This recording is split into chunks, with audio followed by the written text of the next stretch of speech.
Diyos ko, paano natin sisimulan linisin to? Paano kaya nangyari sumabog ang oven? Ay, hindi. Kilala ko to si Victor. Maingat na tao yun. Hindi niya basta-basta bubuksan tong oven nang hindi niya sinisiguradong walang likto. Kamusta na kaya sila?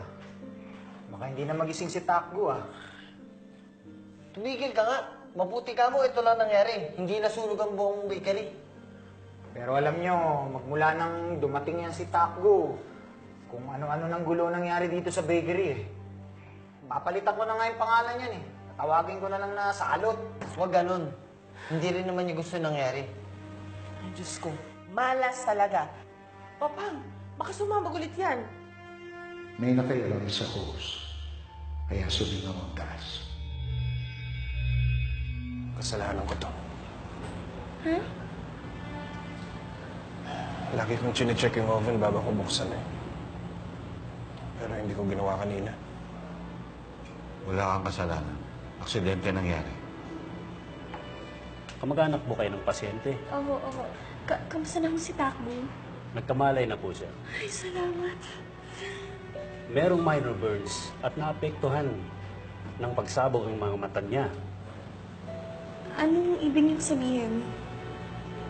He is suffering from temporary blindness. Hindi natin alam kung hanggang kailan ito magtatagal. Blindness? Tay, kawawa naman si Takbo.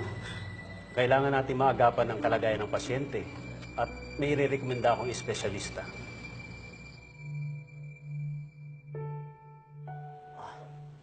Doc? Doc? Pwede na ba akong umuwi? Alisin niyo na itong benda ko. Hanggang kailan po ba ito? Doc?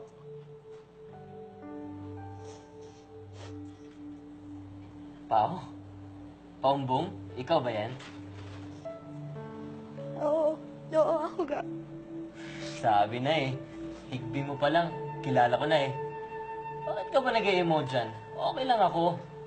Pagbalik ng doktor, patanggal natin tong benda sa mata ko. Takbo. Ano kasi, hindi pa pwedeng tanggalin yung benda. Ha? Bakit? Kailangan mong magpatingin sa espesyalista sa mata. Ba't kailangan pa? Asan ba siya? Andito ba? Wala, Takbo. Wala siya dito. Nasa ibang ospital. Kaya, magpapaschedule tayo ng appointment sa kanya, okay? Huwag na. Ox lang ako. Takbo. Makinig ka. Ang mga mata mo, naapektuhan kasi sa pagsabog eh. Kailangan daw nilang malaman kung temporary kang hindi makakakita. Ano? O kung hanggang saan yung naging pinsala ng mata mo. Ay, naku. Huwag na. Gastos lang yun. Okay lang ako. Gusto ko nga umuwi eh. Pero tatanggalin muna ng doktor tong benda ko. Takbo, hindi mo ba narinig yung sinabi ko? Ang tagal naman ng doktor. Ako na lang mag-aalis nito. Takbo, wag! Hindi, baka may ibang inaasikaso. Takbo, baka nawala pa yan! Baka nakalimutan niya lang ako. Ako na lang nga. Takbo, ba't ba ang tigas na ulo mo? Huwag nga ako pigilan. Relax ka lang. Ako na lang. Takbo! Takbo! Takbo! Takbo, wag ka ba? Huwag mo tanggalin! Takbo! Takbo!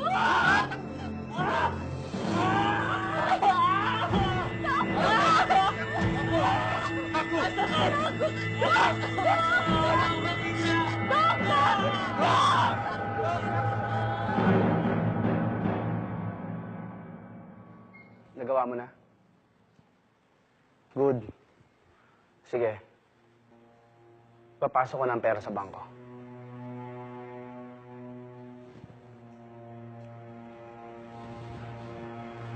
Magtatanda ka na ngayon, Takbo.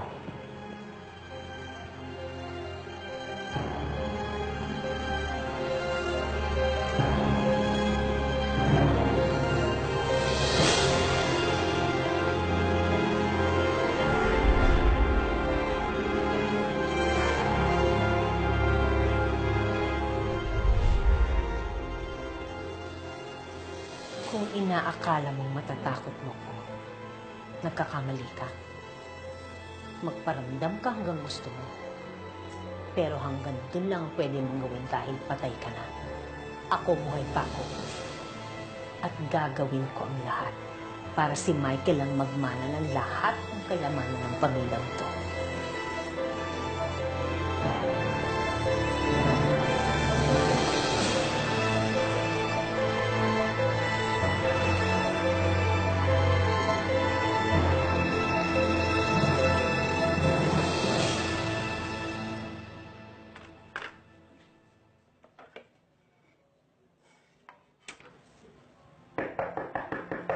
Eunice!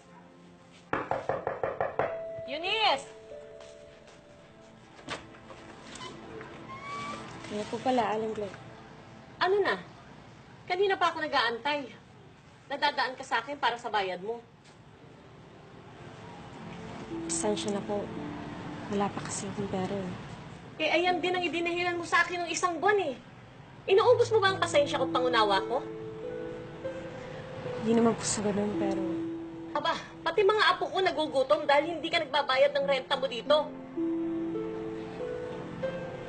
Sorry po. Gagawin ko po ng paraan. Isang linggo na lang ibinibigay ko sa yung palugin. Kapag hindi ka pa nakapagbayad, mapipilitan akong palayasin ka dito.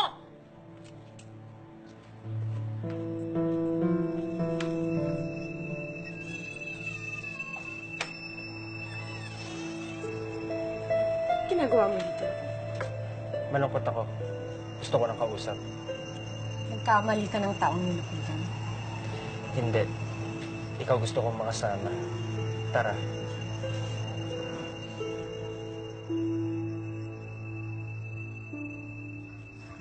Bakit mo ba ako pinuntahan? Alam mong gusto kita. Gustong gusto. Kung gano'n, anong balak mong gawin? Bilhin ako? Magsimula ka kayang bayaran muna ang utang ko sa renta. Alam mong kaya kong gawin yun. Ang malaking pera sa'yo, barya lang sa akin. Pero depende yun kung papayag ka sa gusto ko. Sa gusto mo? At yun ay, Gusto ko, maging akin ka. ibibigay ko yung sarili ko sa'yo. Oo. Yun lang ang dapat kong gawin. At iaahon mo ko sa hirap. Madali lang pala. Basta siguraduhin mong babayaran mo ako. So, kailan tayo magsisimula? Ngayon? Saan? Sa bahay ko? Sa motel? Akala ko pa naman, iba ka. Tulad ka din pala ng maraming babae. Handang ibigay ang sarili kapalit ng pera. Iba pa rin ako, Michael. Ang usapan natin, katawan ko lang maaakin. Pero hindi ang puso ko. Ang ibig sabihin, pwede akong magmahal ng iba. Iyong-iyong katawan ko. Ang katawan ko lang.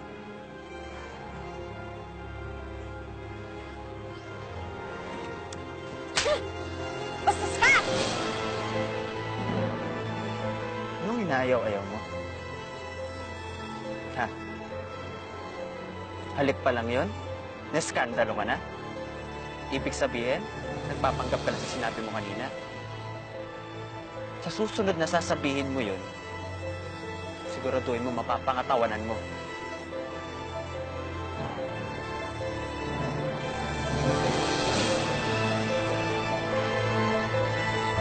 Ang ibig niyo pong sabihin sinadya ang pagpapasabog sa oven?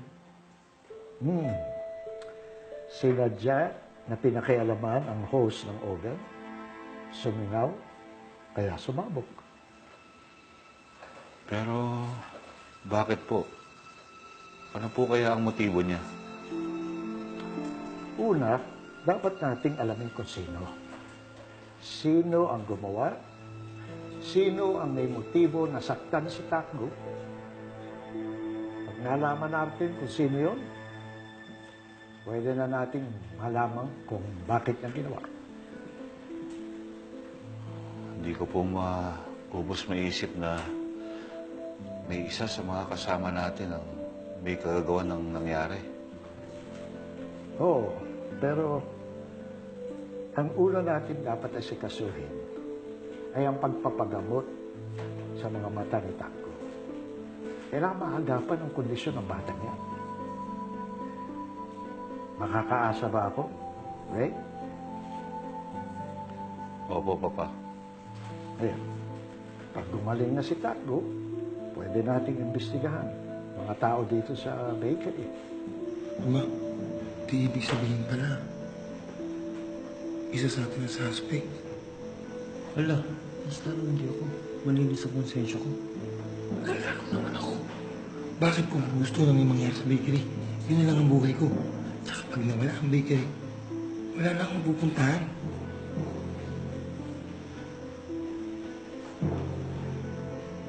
Oh, ba't ako tinitignan niyo? Hindi hindi ko magagawa yun. Sino? Hindi ko.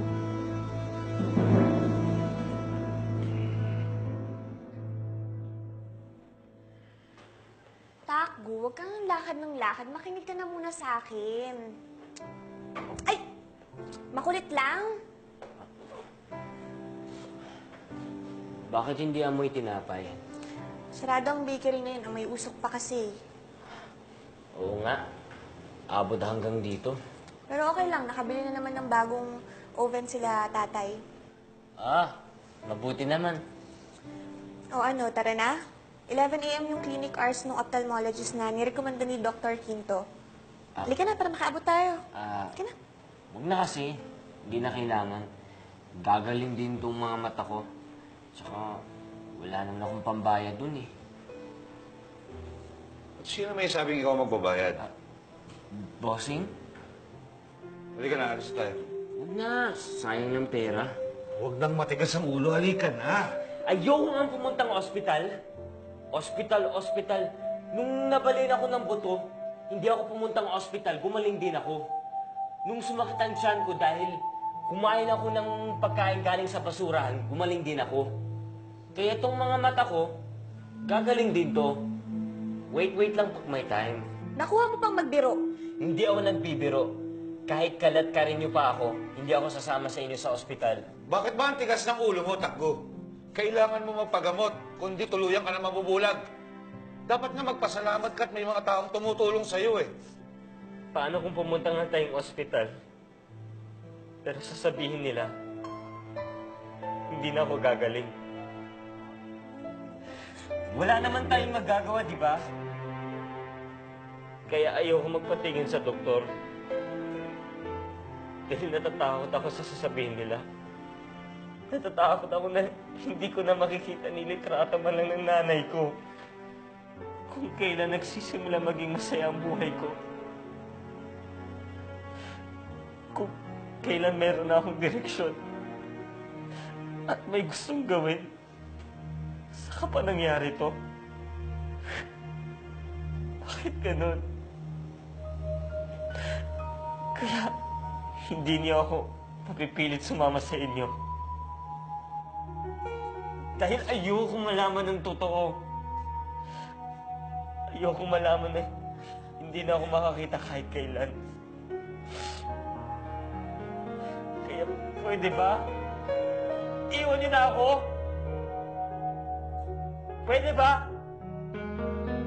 Please.